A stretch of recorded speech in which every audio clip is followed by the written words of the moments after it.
That's what I always tell everybody in our team. Robotics hasn't had a success story. Waymo is a giant success story in AV, which is awesome. It's magical. Every time I sit in Waymo, it's like magical. Obviously, OpenAI was that success story for LLMs. For electric vehicles, it was Tesla. For GPUs, it was NVIDIA. There isn't that player you can kind of call out for robotics. Forget food robotics, just robots. Hey guys, welcome to the podcast. Today's guest is Rajat Bhageria, the CEO of Chef Robotics, arguably the most successful food robotics startup today. I think you can make that claim. They're doing some real interesting stuff. They're scaling like crazy, and they're taking a differentiated approach from what I've seen from a lot of food robotic startups that have focused on food service. They're focused very much on factory and assembly and custom high variability assembly of food. And so it's been a really interesting journey for them. I've been watching them since 2019 when Rajat first came to my food robotics summit in San Francisco. And so we've been watching them, and I hope to see them continue to have success. As always, you can find more podcasts at The Spoon. Just go to spoon.tech, look for the podcast, click on there, and download, subscribe, and enjoy. But before you do all that, I hope you enjoyed this podcast with Rajat Bhageria. Let's get to it. Rajat Bhageria, it's great to have you on the podcast. I feel like I've been talking food robotics with you for a long time. I was just thinking the other day about how you were at our food robotics conference. I think it was 2019? 2018. Yeah. It's been a Remember bit. that? Yeah. And at the time, you were Everything very was on it, stealthy. and You were very stealthy. Very stealthy. Yes. Which is very different from today with Chef Robotics, because you guys are putting out, I feel like, an announcement. It feels like every week. You guys have had lots of news. We got some really incredible engineers, and people are cooking. I mean, like, we have like lots of great engineering and really pushing the boundaries, which is awesome. Literally cooking and metaphorically cooking. Metaphorically as well. Like the kids say, let them cook. Yes. You guys are doing food robotics for high variability food manufacturing and processing. And for those who don't know about it, do the elevator pitch. What is Chef Robotics? Yeah. I think Chef is basically an AI robotics company that makes robots for the food industry. Full stop period. That's where I would end it. It just so happens that we are starting in food manufacturing. And the reason for that is that it's one of those industries where we can add value today with current day technology. And then over time, of course, we're getting a lot of training data from production.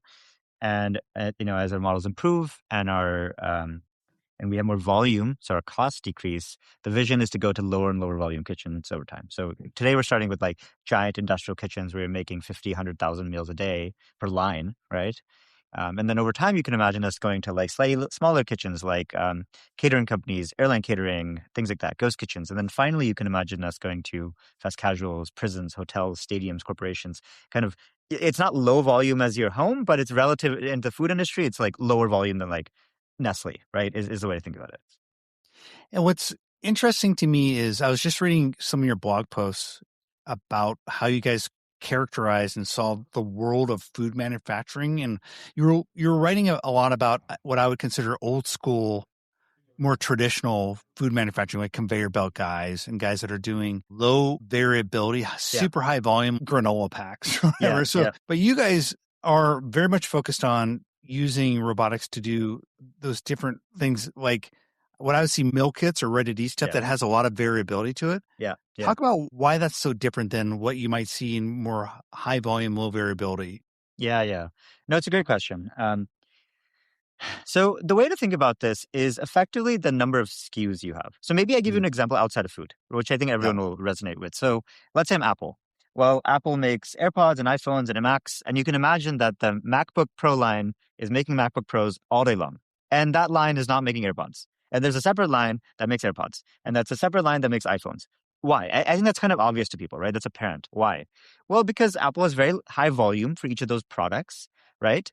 So they can justify having a dedicated line, and they don't have too many products. It's not like they have 300 different products. Maybe they do, but you know what I mean? Like the core product set is pretty small. And therefore, you can kind of have a dedicated custom line with more traditional automation that's fixed automation, that's effectively hard-coded, that just works. And that's kind of the way like a lot of manufacturing works, right? Car manufacturing, textile, exactly. You get the idea. In food, you also have that. Low mix manufacturing, examples of low mix manufacturing might be Coca-Cola. You have a dedicated line for your Diet Coke. You have a dedicated line you get the idea. Dedicated custom lines with custom pieces of automation. That works for Kraft Heinz, that works for Kellogg's, making cereal, that works for Campbell's Soup. Okay, that's effectively a solved problem. To your point, there's a lot of players who have kind of become multi-billion-dollar companies. It works.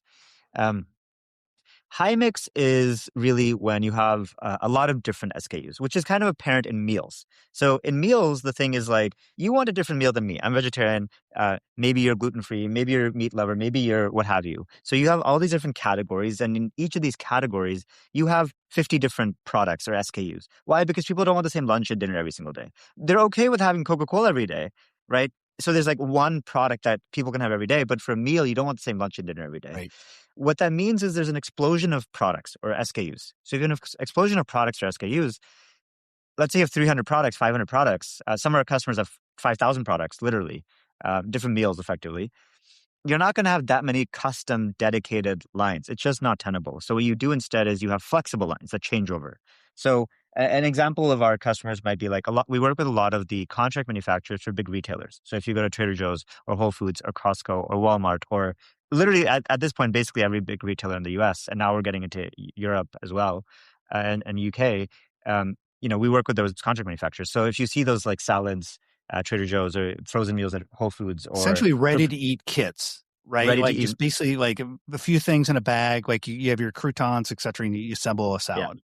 Correct. And usually it is like, I wouldn't necessarily use the word kit per se. Kit, I Sure. think, kind of implies something like HelloFresh.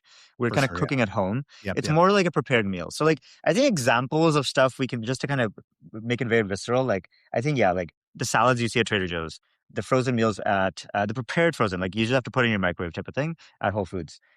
Airline meals, when you go on your whatever Lufthansa, flight, you get the prepared meal. School lunches is we signed one of the biggest school lunch providers in the country recently. Um, a lot of meals that you serve in prisons, actually. Mm, A lot of meals that are served in hospitals. sure. Meat packing is actually done in a very manual way. Fruit cup assembly. So if you see like the fruit cups at grocery stores, they're not done by machines. They're actually done by people.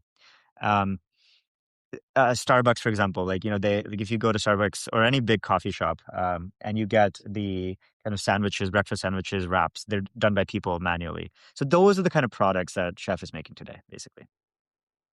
And we've seen an advancement in underlying AI capabilities and underlying robotics capabilities in terms of manipulation to allow what you guys are doing to bring that physical AI into Yeah, this space where you said like 20 years ago is all humans, maybe using conveyor yeah, belts, but it's yeah, all humans that were doing the mixing because like you said, you can't have that many lines if you want for yeah. like for airlines or for school, people want variability, but you Yeah. couldn't have a million different lines. What has happened to where you guys can do this? What has happened? Yeah. And is it just the advancement in the computer vision? What's happening Yeah, here? yeah. It's a really good question. So I think there's a bunch. It's not just software, actually. I would call it the hardware too, right? So let's just kind of go through the full stack. Um, One is robot arms are really cheap, right? Robot arms Yeah. back when if you were like Founder, Kukuka, or ABB selling to automotive, I mean, these arms are 60, 70, 80K because they're selling to automotive. Those folks have the kind of money. Um, Now you can get a collaborative robot actually fairly cheap. And so the arms are cheap, but secondarily they're collaborative. And that's a small nuance, but I think an important one. In the food industry, there's a lot of humans. And so, in Chef today, if you watch our videos, there's often people to the left of Chef, to the right of Chef, and you need something that's safe. So cheap arms combined with collaborativeness, that really makes a Collaborative with flexible. humans, not just other robotic arms, Yeah, right? exactly. Collaborative with humans. And that creates a kind of work cell where humans and robots can work side by side. And in a small footprint. Again, space is extremely limited in the food industry. So you don't need, like, if you have an industrial robot, you need a giant fence, and it needs to be safety rated, and it's giant, and it's very expensive. That doesn't work, frankly. It works if you have low mix. It works if you're just doing the same thing over and over again. Yeah. High mix, you have so many humans that you don't have space to like put a giant fenced robot. So it's a physically small robot. It's collaborative. It's cheap. And also, it's future-proofed. It's 6 degrees of freedom, which means, let's say for manipulating rice, you only need 3 degrees of freedom. But down the line, the customer's like, hey, I want you to do shrimp. Well, for that, you actually do need 6 stuff. So our robot arm, just the arm itself, forget the software, it's future-proofed. So that's So one big just for thing. real quick, for people who are not roboticists or engineers, when you say 3 degrees versus 6 degrees of freedom, can you explain that a little bit for kind of the Yeah. So non-technical? like what I basically mean there is like, something like a rice, you can kind of just say, okay, let me go to like X, Y, Z and Yeah. pick. But for something a little bit more complex, like shrimp, for example, you might have to pick at an angle. You might have to scoop, right? Mm, Scooping is not just sure. XYZ. You also need some interesting kind of dexterous manipulation, right? XYZ would be Cartesian. It kind of moves like Yeah. very Cartesian motions, right? XYZ motions. So it can be a little bit more intricate motions, basically. Um, so that's on the robot arm. The second thing that happened is cameras got really good, right? RGBD cameras, and that D is an important part. Depth, right? RealSense obviously is well known in the space. $200 RGBD cameras, which is really incredible. So now, obviously, I think we all know the power of AI, but the issue is how do you get data from the outside world into a computer to do AI, right? Well, you need a sensor, and sensors used to be very expensive. Now sensors are cheap and almost commodity. So that is really good. The third thing is that compute is getting much cheaper. CPUs and GPUs are getting much cheaper. NVIDIA is innovating, and obviously we all know this. So compute is getting really good. So that's kind of I would say, the hardware stack. On the software and AI stack, to your point, transformers are super powerful, and even CNNs, convolutional neural networks, are really powerful now. Deep learning is really good, which makes it so that all that sensor data we talked about that you're getting from the physical world, you can make sense of it, and you can make intelligent decisions. What do I mean by intelligent decision? So, like, I'll just give a dumb example, but I think it kind of illustrates the point. Let's just say you're doing a simple ingredient like rice. If you pick rice, well, there's a little divot. Well, if you pick there again, you're not going to get any rice. Yeah. It's kind of obvious. It's almost like apparent, but I think it's worth the point, right? You can't just hard code a thing, just do the same thing over Go and over. from the same spot. You can't Yeah. you dig a hole. So. Yeah. And by the way, it usually, like, the next pick, you got to do it at an angle. You got to pick from different parts of the pan. You can imagine for piece picking, like, you want to pick up like a chicken breast. It's not like you can just go to a kind of a dumb hard coded place. You have to figure out the topography of that chicken breast. You have to fit a plane to that, like a normal vector to it, and pick an angle, for example. So that's really where the software and AI is getting to a point where you can actually make intelligent decisions. So the hard coding, before it was hard coded. Like, yes, hey, yes. keep going back, same spot. But now it's actually observing the changes in the physical environment, whether that's a pile of rice or the size of the chicken breast, and understanding I need to come in at a different angle because the environment's changing as I go through my repetitive motions. Yes, exactly. So exactly. So that is true. Not that what we just kind of talked about is the breadth of ingredients, right? Like, there's lots of different ingredients. And the thing with the breadth of ingredients is that there are millions of ingredients. If you take that rice and you add a little bit of oil, effectively it's going to have actually very different material properties. Now, to humans, we have billions of years of evolution, so that's like, it's so easy. Like, there's a law in robotics called Moravec's law, which says, like, the things that are very easy for humans, like scooping rice, a 1-year-old can do it. It's extremely hard for a robot. On the other hand, things that are extremely hard for humans, like differential equations, is actually trivial for robots, obviously, right? As we've seen with Claude and ChatGPT. So I think what we're finding is that there's this breadth idea. You have so many different ingredients, and you need one system to do anything. That's what's hard about it.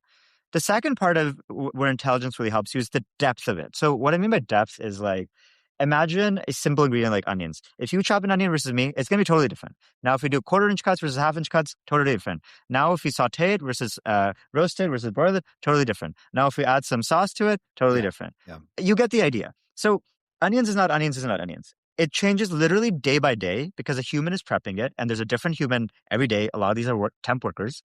And then you go to your next customer, or even the next plant within the same customer is different. So how do you get enough training data about the variability within a specific ingredient? In addition to breadth, you have depth. So that's kind of two. Then the third part of it is you need AI to be able to onboard net new ingredients. So what I mean by this is, like, back to that high mix nature, our customers are constantly onboarding new stuff. They get a new customer because they're contract manufacturers, or their own customer, like Whole Foods, is like, actually, I don't want this meal, I want this meal, right? Yep. Which they do, obviously. And so now our customers need to be able to very quickly and very rapidly onboard new ingredients with our robots. And so we actually have an on-cloud VLM that allows the customer to very quickly say, hey, here's a new ingredient name, here's the portion size, here's the image of the new ingredient I want. And basically we have a VLM that says, okay, well, we've done 100 million servings now. Let's take all that data, it's fine-tuned on that data, and let me predict basically the output would be, here's the policy that you should use to manipulate that new ingredient. And basically the goal is to get 80% good enough. So let's say, we want to onboard diced turkey. Well, maybe we've done diced turkey, in which case, okay, like leverage a lot more of that data. Obviously, this is learned, so it's not like we're coding any of this. It's learned. So it might say, okay, well, let me find the closest neighbors to this new ingredient, which might be these other diced turkey configs. But let me also use this diced chicken config because that one's been run 5 million times. It's probably a really good performant config or policy. So Yeah. it takes all of that data and it synthesizes, here's a really good policy for you to manipulate your ingredient, which you can then ship onto the robot, and then you load your tub of food, and the robot basically plays with the food until it gets from like, let's say 80 to like 95, So 98%. the VLM you talked about. Vision language Okay. model, yeah. I'm not a roboticist, so I'm just guessing. But after watching and observing millions of food manipulations across tons of different ingredients, this thing's getting ever smarter. So it has all this built-in knowledge. So the time just keeps shortening and shortening and shortening as you bring on new food ingredients. Correct. So the time it takes to bring on a new customer gets lower. The time it takes to bring on a new ingredient gets lower. And perhaps more importantly than even the time is the performance. Like you can like imagine you have a policy and you just kind of like throw random parameters to the policy. Like you have a policy, but it's going to be crappy, right? Like it can't actually manipulate the ingredient very well. And so what I mean by that is like with this on cloud VLM, what we can be able to do is say, okay, like I can make sure effectively that it'll be very reliable. It'll be very consistent. It can do your portion size. And by the way, just the nuance between those two is like, consistency is kind of standard deviation. It's like, okay, like how far away from a given target? But then the question is, what's the target? And the way you manipulate 20 grams might actually be quite different than the way you manipulate 500 grams, right? Like it's kind of a different problem actually, right? To manipulate, a human might have a giant scoop versus like they might with their 20 grams, they might actually use their hands, for example. So can you be consistent? Can you be at the right portion size? Do you spill the food? Can you place it in the right compartment? Do you spread it in the way you want? Sometimes the customer wants the cheese to be spread. Sometimes they want a low compartment. Can you do it with their tray? Like all of that is what I meant by performance. So the model basically optimizes across all those different axes, basically. Each one is different, by the way. And sometimes they kind of are against each other. You could go very fast, but you might not be as consistent. Or you could be very slow, but very consistent. So these are the things that are hard, right? And that's where the learning really helps us. And I know that when we talked a couple of years ago, it was very much focused on this high mix food manufacturing. And I think you alluded to it earlier in this conversation that you are eventually moving towards smaller kind of situations. Talk about that evolution. Where are you? Are you moving into new areas because of all the learning, the VLM that's the intelligence that's been built there? Yes, and yes, but it's nuanced. So I think here's the way we think about this, right? I think we have a very compelling core business. And what I mean by that is like, our current partners, Chef is really invested in like customer success. And we spend a lot of time just like living and breathing with our customers, like do whatever it takes to make them happy. The consequences of that, by the way, is that they're expanding. So effectively all of our current partners have bought more robots. Obviously there's some new ones that are just starting, but all the previous ones have bought more robots. And so that's kind of priority number one, make our current partners happy. Priority number two is kind of, okay, well, take the current thing, take the thing we already know we're very good at and expand with that, which is to say close net new logos. So, we've been closing a lot of really great net new logos. And so that's all over US and Canada. The third thing is like, okay, take what we can already do and take it international. So that's where we're going to Europe. We just shipped our first set of robots into Germany. We've signed a few German customers and we're actually very close to signing our first UK customers. So that's kind of three. The fourth thing is kind of to your point, like tech evolution and being able to say, okay, before we even get to lower volume, it's like, let's do food manufacturing adjacent. So adjacent to food manufacturing might be, instead of just doing prepared meals, what if we do meat packing? It's a very manual process. It's still an industrial kitchen. It's still very high volume. It's still high mix, but it's not prepared meals, right? So meat packing is something we're doing. Another example might be produce packing, right? You want to package kiwis and oranges and grapes, what have you. Another example might be baked good packing. You want to put 4 or 5 cookies into a container. You want to put bagels into a container, whatever. Is the dexterity required for like a delicate piece of fruit or like a very kind of crumbly croissant? Is different than like a steak though. So are you using the same robots or these different lines? Yeah, so it's a really good question. And I think this is kind of a philosophy thing. Like the way we think about this philosophically is like Chef is not just one product, if you will. There's one robot module, but the module, we call it the module. effectively, the module is quite simple. It's a robot arm. There's an actuator. That actuator has it has a common interface where you can attach any utensil. Okay. Couple cameras, the tubs to hold the material in, scales underneath the tubs, stack light, HMI, Okay. and electronics. Super flexible, super simple. So we say, okay, mass manufacture that module, right? Then we have one code base across all the customers. But then, as you can imagine, we have lots of different AI policies for different ingredients, and then we have lots of different utensils. Okay. So So, much like you'd have a mixer, like you have yeah, different yeah, things for different jobs, like correct. a strawberry handler is going to be different than a steak handler. Yes, exactly right. Exactly right. Now, sometimes, by the way, to do something radical, like for example, fruit manipulation, we've actually done a lot of like blueberries and smaller fruits in production already with our current customers, like to make salads and stuff. So we've already done that. But to do something like watermelon or mango or something like that, which also, by the way, is a giant industry, um, it's not just going to be an end effector. It's not just going to be utensil. Probably we need a different pan. So like we're open to making like small revs to the hardware as well. But within the core kind of like middle of the fairway customers for us, the philosophy is like we have one product that we can kind of configure using an application engineering team and obviously AI to be able to configure that product for that customer. So anyways, like back to so after international, the next big thing is like, we call it food manufacturing adjacent, right? Food production adjacent. Then we're also kind of going into the next market. So the next market, I think, um, you know, and I have that roadmap slide, which I always kind of show, and I really believe it. It's like kind of like we go from like very high volume. The next kind of step is kind of medium volume. So medium volume might be like catering companies. So the Got it. perfect example is airline catering. So we actually signed one of the largest airline catering companies in the world, and we're deploying with them as we speak. Um, the difference with airline catering is like, whereas like somebody like Cafe Spice or, Amy's might do 50,000, 100,000, 500,000 a day, airline might do anywhere from like 2,000 to 40,000. It's lower. It's still pretty good volume, but it's not like Yeah. insane volume, right? So it's a good step kind of into the lower volume where you have to be much more dexterous. You have to do even more changeovers. Like our current customers might do 15 changeovers a day. These guys want 30 changeovers a day. So it's just much more flexibility. Then after that is really where you get the majority of the market, which is food service, right? So that's where restaurants, fast casuals, prisons, hotels, stadiums, things like that. You know what? One thing that is interesting is like, even I always give the example of like school lunches and like cafeterias for step 3, which is the lower volume stuff, which is like on premise kitchens, right? But what we're learning is that a lot of these places, like even hotels and cafes, and a lot of them also have central production Centralized facilities. kitchen. Yeah. Yeah. And that's where we can actually service them today or in step 2. And So I we feel like actually that's don't need to wait changing. till I step feel 3. like we're seeing more centralized kitchen models, Yes. just generally, and Yes, even like yes. restaurant chains are moving more towards that, right? 100%. I mean, 100%. Like in the early days, I was chatting with one of the partners we were working with, like Salad and Go. Like they do a lot of central production kitchens. A lot of the direct-to-consumer folks, like, Cook Unity and others do that, obviously. We learned that a lot of school lunches do that.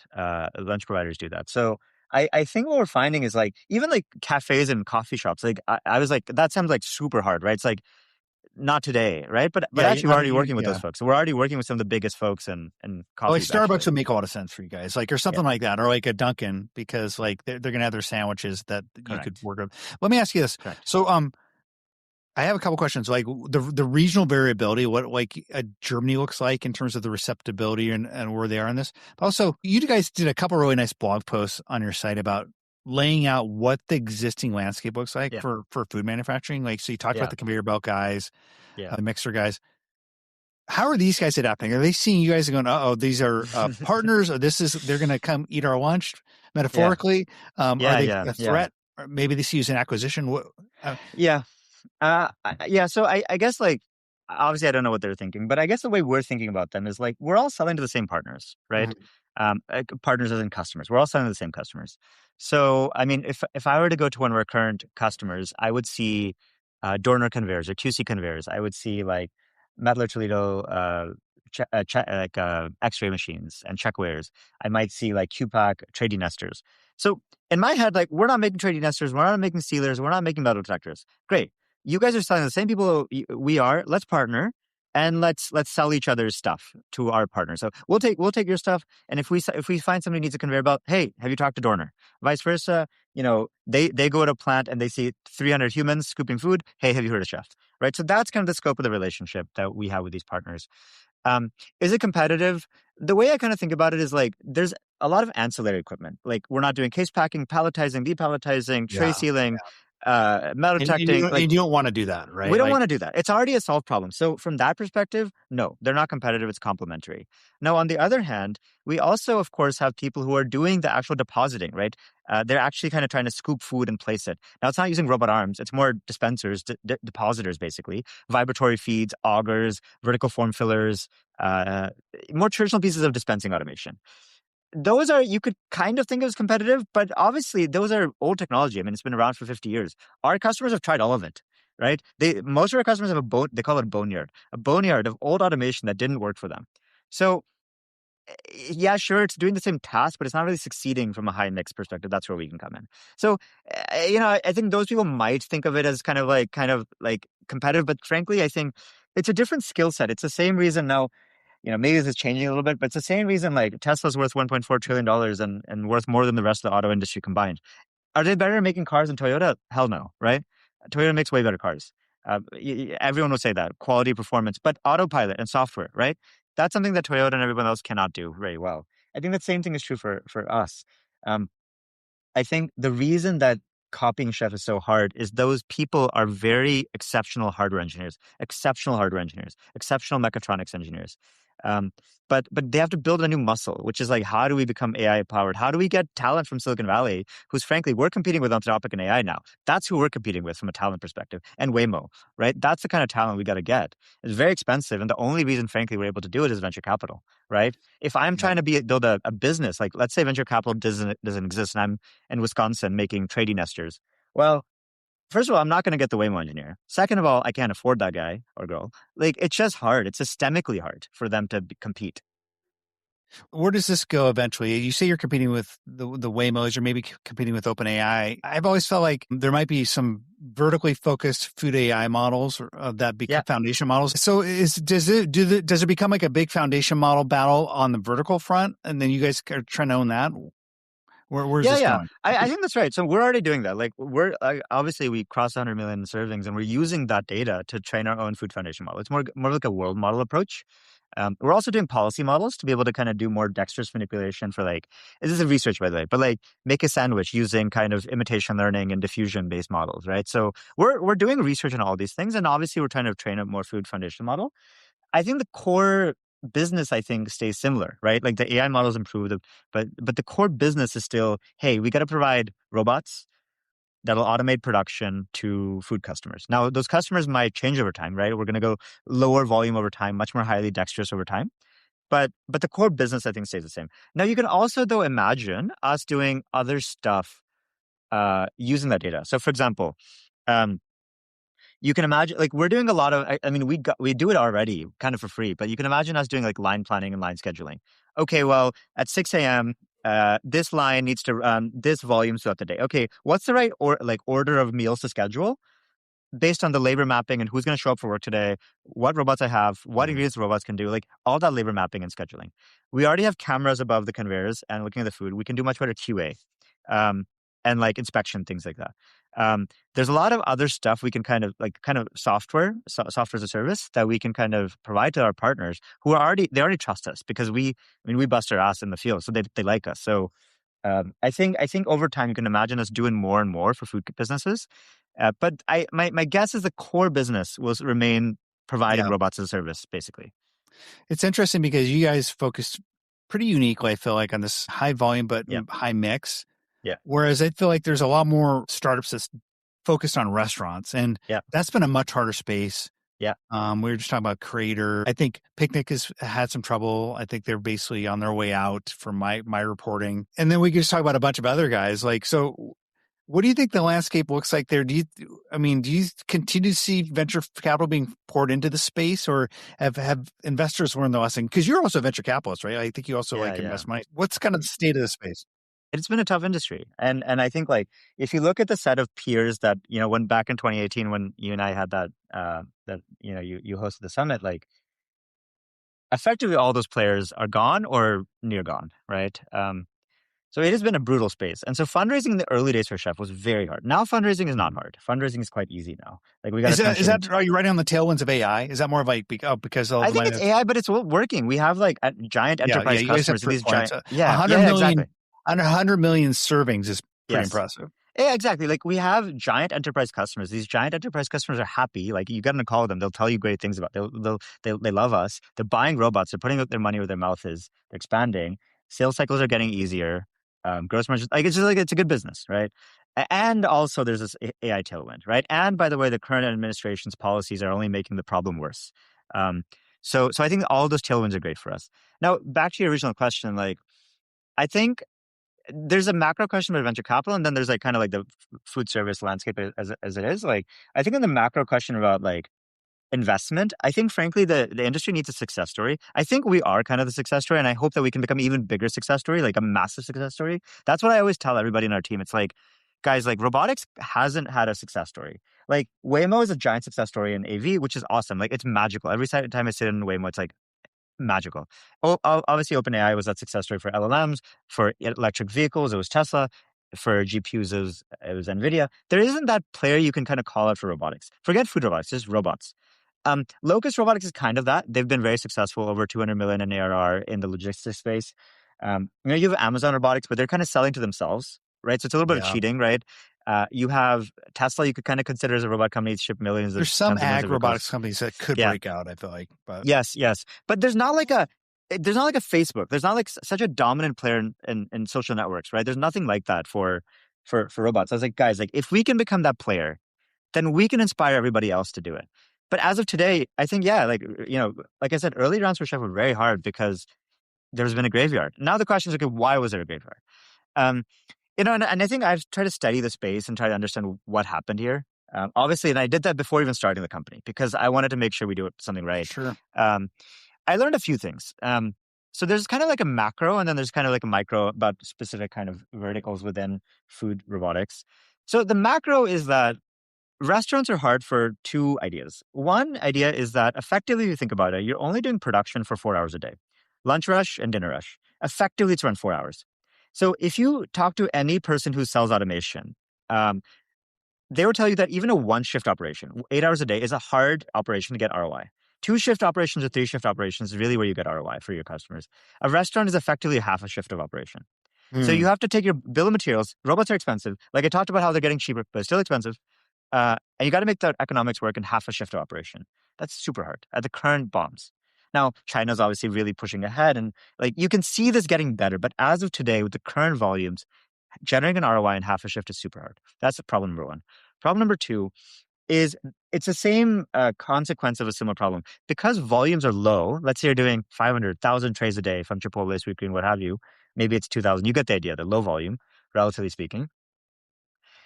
Everyone works there as a generalist, right? It's like one person is cleaning the floors, cleaning the bathrooms, taking customer orders. And even when they're on the prep table, right, during lunch or dinner rush, one person is doing every ingredient effectively. What that means is that if you want to automate that one person or try to one-to-one equivalency, you need to do every single task. If you cannot do every single task, it's not useful. So actually, I think you remember, like we started in fast casuals and we were talked to a lot of the salad restaurants, and they were super impressed. They loved Chef. And at the time, again, we were doing restaurants, but they were like, we were doing just leafy greens at the time. They're like, can we deploy a robot that just does leafy greens? Because guys, doing 90 ingredients from the get-go is super hard. We need training data. We can't go to the internet. We can't get, lab data. Like we just need to deploy something. Can you just let us deploy? And as we deploy, the thing will get better. And then over time, we'll do more. And they're like, no, if you want us to deploy, you got to do everything. And we're like, well, we can't. Let us do one. So there's that problem we run to, this chicken neck problem around like AI and training data. So I think that's kind of the macro, right? Now we can talk about like the micro. There's kind of lots of different kind of people who've tried lots of different things. And I think we've, as an industry, learned a lot. On a micro, I think a lot of people try to do B2C robots. And the thinking with B2C robots was a very clever idea, which is like, if you want to do B2B, you got to you talking about like robots in the consumer household? There's that too. I mean like Pizza and Cafe X Okay, and that kind like of thing. public facing Cafe X, for example. Yeah, exactly. Right. So, the thing with that, it's a very clever idea, which is like, okay, like, it's kind of like what Amazon Robotics did. Amazon Robotics said, okay, like, look, we'll have a robotics division and we'll sell it to ourselves. And by the way, if you need like the tape to be bright orange to allow for that robot to do what it needs to do, great. Let's make the entire thing orange. Like, you perfectly engineer the environment to make your robot succeed, right? And that's effectively what these folks tried to do. It was a very clever idea. The issue with it is a couple things. Number one, it's very hard to differentiate yourself relative to a normal restaurant. Peter Thiel talks a lot about this in like his book, right? You don't want to be in a perfectly competitive space like a restaurant. You actually rather be in a monopoly, something where you can be just dominant, like something you just be winning. The issue with a lot of these players is they weren't fundamentally better food. The food didn't taste better. It wasn't cheaper. It wasn't faster. It was just cool. And coolness is cool. You take an Instagram story Yeah. once and you go away. So that was problem number one. It's not fundamentally better, right? That's problem number one. Problem number two is you're effectively running two separate businesses. You have your core robotics business, which is immensely hard. Even if you've seen the graveyard, it's immensely hard. And then on top of that, you have a restaurant business, which is harder. Doing brand right, doing culinary right, it's doing marketing right. It's super hard, right? And you're stacking those businesses on the probabilities of success of those businesses on top of each other. And moreover, the cultures, these are very different kinds of cultures. Yeah. Right. It's hard to make it work. So I think effectively everyone who's tried to do that B2C, like kind of direct to consumer, hey, we're going to make a restaurant effectively, has not fared so well. Restaurant concepts that are venture funded, trying to do a restaurant chain with the robot you're building. There's two startups that are they're completely different businesses. Yes. And it's so hard. I don't think anyone's really done it. Nobody's done it. Nobody's done it. And I was really excited about what Steve Ells was doing. Obviously, immense respect. Like, about who? And Steve Ells, the Chipotle founder. Yeah. I mean, this is like, if anyone's going to figure that out, it's him. But right? he even stepped back. Exactly. This is not working. It's too hard. And it's just like, it's like intrinsically, right? It's not even anything about the founder. It's just like intrinsically too difficult to make that work. So then it's like, okay, B2B, right? So then within B2B, I think what we found is that a lot of people tried to do, I would argue, the wrong part of the value chain. So to make food, you have to do three things. You have to cut food, wash food, which is kind of prep. I'm kind of simplifying, but you got to do that. Then you have to cook, and then you have to assemble. For everything except fine dining, the most labor-intensive is assembly or plating. That's not obvious because at home, when you and I cook, cutting and cooking takes the most time. And at a fine dining restaurant, of course, that's also true. But in every other environment, whether it's a food truck or giant Tyson, it's plating or assembly. So a lot of people, I think, try to do cooking robots. And I think cooking is very hard. So let's just use an example. Let's say I have the pitch of like, okay, let's make a robot that can fry stuff. Okay, it sounds cool. The issue is that you only have one person on the grill frying stuff or grilling stuff, right? So the pitch is, okay, like we can part ways with that one person. And we're going to charge you $30,000, $40,000 per robot per year to do that. Okay, sounds compelling. But I only lost one person. But does your robot work all the time? No, it kind of fails sometimes. So I can't actually let go of that person. So that's the thing. Robots aren't perfect. You actually can't part ways with that person. And there's only one person because one person can grill for 50 people. That's why cooking is not very labor intensive because it scales very sublinearly. One person can cook with giant vats, basically, in pot cooking or in a grill or things like that. One person can do lots of volume. Prepping, there's a lot of traditional automation. Food processors, effectively, like basically Roboku and things like that, work great. So I think some people try to focus on the wrong part of the value, which is you should focus on assembly. That's the labor-intensive process. I didn't know that, by the way. Customers told me. I'm not a food guy. I'm a tech guy, but I live with customers. I just spent all my time talking to food people, and they told me this. And I was like, okay, it makes sense. You listen to your customers. That's a novel thing. You listen to your customers. Right. So then it was like, okay, some people, they did B2B, which is good. They did assembly, which is good. But then I would argue they used the wrong technology, which is dispensers. As we've talked about, dispensers have been around in industrial automation for 50 years, 60 years. Henry Ford did that work, right? Back in invention of the conveyor belt and assembly line.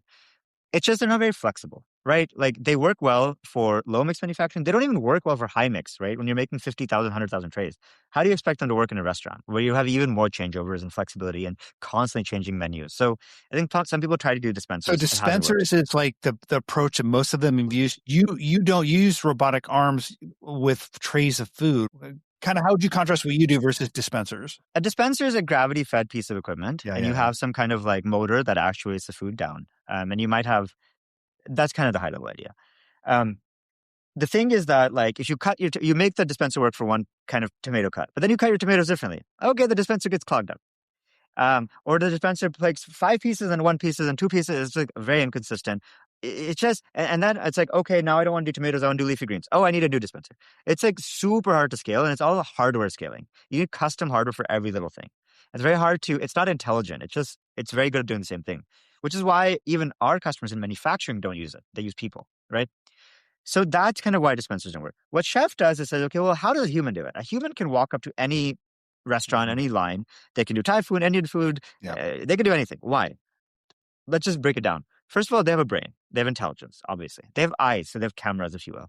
3, they have arms to do motions, like scooping motions. 4, they have utensils. These utensils, they can pick up different utensils. You can have forks, knives, whatever. You have utensils. Using those 4 elements effectively, you can do anything. That's effectively what Chef is. And that's right? what you guys have done versus the dispensers, which are like the picnics of the world, and like the restaurant robotics guys have used the dispenser approach. Correct. And by the way, it makes a ton of sense. Like, by the way, just to be very clear, we tried this. Like, this is not me saying like it doesn't work. Like, we tried restaurants. This is my learning. We tried dispensers. It didn't work. I tried for 6 months in the early days of Chef. It didn't work. Right. And then obviously it was validated by that, by when our customers told me, like giant manufacturing customers told me it doesn't work. So now I have pretty good conviction about that. Anyone who shows me like a robot that does dispensers, I'm like, I just don't believe it. Yeah, so there's you guys, I think you're really kind of owning, I think, this assembly of food. There are the guys doing, I think, the sidewalk robots, which that's a whole other thing. That's interesting. I think they're building a world, a computer vision model, which is interesting. We'll see where that goes. Yeah. There are the home guys, which there's a couple. Yeah, Pasha's really cool, I think. Pasha's going really slow and nosh, and I think it's all kind of deliberately slow and investment. They have a low cost, I think, development base in India, so I think that's working for them. Yes, so. and I think like the thing with Pasha that I really like is like, you know, originally actually, so I know the founder really well now. Originally I was a little bit skeptical. Yeah, exactly. I was a little bit like skeptical, honestly, because of like I was like all my learnings. But then I think what's really remarkable about what they've done is it's very low cost, right? It's exceptionally low cost on the hardware side, and you know like. A lot of time at home, like I said, is actually cooking. So they're kind of automating this like stirring step, like where you have to like, for example, especially in Indian food, so you have to like, cooking actually takes a while. So like, I actually think like it's still early days for them, but I think that's like the only kind of at-home robot that I'm really impressed by. There's one more that's not in a food called Matic Robotics, which is really hot these days. They make like a next-gen Roomba that has LiDAR and it's a lot more intelligent. That one's like really getting a lot of good reviews, so I'm excited about that. But obviously that's not food. It's interesting to watch the development of all the humanoids and all the money going into humanoids. Because I do think on a 10-year time horizon, a general purpose robot may be able to like make you a meal great and then go and vacuum and then maybe clean up the garage. But that's like 10 years from now. There's going to be a lot of money burnt and it's going to be a huge graveyard. You know, like it depends on the use case. So here's what I'll say. A robot that doesn't have legs and has wheels is always going to be cheap. A robot that has wheels is always going to be cheaper than the robot that has legs. And a robot that has a base as opposed to no wheels is always going to be cheaper and better than a robot that has wheels. And a robot that doesn't even have, like, you get the point. Like, the point is that, like, a humanoid form factor makes sense if you have to do a large number of tasks for a small amount of time. So at a home, for example, you have to do dishwashing and unloading the dishwasher for 15 minutes. You have to fold laundry for 15 minutes. You got to make the coffee for 5 minutes. So there's a lot of different tasks, and each task is a small amount of time. That's when the humanoid form factor, like, you can really imagine that happening. It's a very extremely crazy problem. It took for Waymo, like the Dropper Grand Challenge to Waymo's on the streets of San Francisco, 20 years. So it's a very hard problem. I would say manipulation is an even harder problem, by the way. But you can imagine that. The thing is, in a manufacturing setting, you don't need that. You don't need a robot that does 20 different tasks. You basically need a robot that can do a few different tasks. And the reality is my robot that's exceptional at food, can go fast, it can do whatever. It will always be objectively just more performant and cheaper than a robot that's trying to do everything. So that's where I think, like, I think it's a different market. If you want to have a robot for the home or something like that, yes, that makes sense. But in an industrial setting, you actually don't necessarily need all of that flexibility. Like, our robot's flexible. It can do any ingredient. But I don't need my robots to play chess or fold my laundry. No. Our customers don't need that, right? So I'm actually more of a fan of, like, what I call, like, so we are kind of building, like for example, a next-gen food humanoid, right? Like, it'll have, multiple arms. It'll be able to be even more flexible. But in this vertical, I don't need my food robot to make semiconductors, and I don't need my semiconductor to make robot Right. to do hospital, like bringing samples in a hospital around. So I am much more a fan of that. Yes, two arms is useful. Two arms allows you to do bimanual manipulation is useful. Like we, for example, can fold a burrito. You can do these crazy things that one arm can't do. That I'm totally on board with. But I'm much more a fan of like, okay, take a vertical. So for example, for us, it needs to be food safe. It needs to be wash down safe. It needs to be stainless steel. That is not a requirement for chemical production. You get the idea. Like I think that's more likely going to happen because what customers care about, not just food customers, but customers in general, is extremely performant in one thing, not it can do everything under the sun. On the other hand, homeowners, like consumers, effectively, they do want one thing they can do everything, but it's a different vision. I think on the consumer front, I think the smarter ways to evolve from a Thermomix into like Posh. I feel like Posh is essentially the next generation Thermomix. It has cutting, it has stuff, and eventually it'll have maybe even prep work. But right now the prep is largely still humans, and so But this has been a fun conversation. If people want to find out more about Chef, they can. How can they do that? Go to Chef Robotics. Yeah, chefrobotics.ai. That's probably the best place. And obviously, like if you need robots in production, we don't do restaurants right now, as I alluded to. But if you kind of run manufacturing operations, then we'd love to chat. And Rajat, for people who don't know you, how did you get into this? Why did you decide to become a food roboticist CEO? It's funny, but in some regards for me, it's very obvious, right? And the reason is like, I'm a very practical and pragmatic person. My last company was in computer vision AI. We were using computer vision to empower the visually impaired, but recognize what's in front of them. I effectively did that in college and grad school. And after that, I was convinced about the power of AI and computer vision. This is, by the way, like 2014, very early days of computer vision, which right when like AlexNet had happened, deep learning was really starting to happen. Transformers didn't exist, of course. But I was convinced, like for the first time in history, you can take data from the physical world and bring it into the computer, right? You don't have to type it. Before like the way that you do like data transfer from the world to a computer was typing. That was the best way, or like a cable or something. Now you have a camera, or you have LiDAR, and you can like immense amounts of data into a computer. You can do intelligence with that. You can do stuff with it. But then I was like, okay, like, do I want to do pure kind of digital AI, if you will, like cloud-based AI, or do I want to do physical AI? And very simply, I was like almost all GDP in the world, 90% of GDP is in the physical world. Like manufacturing, food, industry, agriculture, like these are all in physical world things. So I became pretty convinced that robots is what I want to do. AI plus robots. What wasn't clear is food yet. So I want to do robots plus AI. So it really took a deep dive in that. And that's where like a lot of the venture capital stuff helped. Like I was able to like talk to hundreds of founders and just learn, and also talk to food founders too. I just learned a lot, right? That's why I kind of got this mental map. Then it was like, okay, what industry do I focus on? And I talked to people in everyone, by the way. I talked to mining people. I talked to food people, obviously. I talked to agriculture. It became a pragmatic thing, though. The BLS data says, Bureau for Labor Statistics data says that the most common jobs in the country are nursing and personal care aides. 2 is retail salespeople. Number 3 is food prep. 1 and 2 didn't seem doable by robots. And I still don't think it's doable anytime soon. Number 3 is food. Great. It's literally, I would argue, the biggest TAM tractable by AI, full stop, period. Not just physical AI, just AI. Because again, in terms of like, if you think about like the market cap of AI to be analogous with the market cap of labor, then the biggest labor market that is tractable just by number of humans is food. That's why I did it. Then the question is, okay, where do we start? And, that's where you learn about assembly, right? Not prepping and cooking. Then it was like, okay, what part of the ecosystem? And actually, as I alluded to, we thought it was restaurants and fast casuals. We quickly learned that yes, but not to start. And that's where we end up in manufacturing. So it's like today people are like, oh, like how did you get into making robots for like food manufacturing and prepared meals? It feels kind of like, where did that come from? But then like, for me, it's very obvious. But that's kind of a starting point. It's not the end game. It's like, that's how we start. But then if we succeed with this, then we can take those core models, that core hardware, that service backbone, that manufacturing backbone, that deployment backbone, all these skills we're learning, that domain level knowledge we're learning, and take it to basically food service and commercial kitchens all over the country and the world. That's what's really compelling, I think.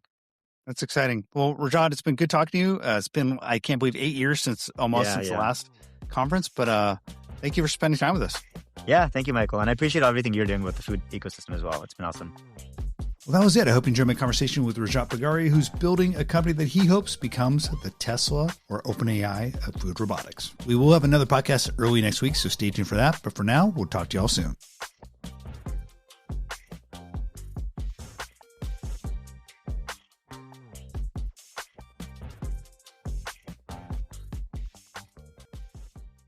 If you enjoyed this episode, why not share it with a friend? And don't forget to give us a 5-star review.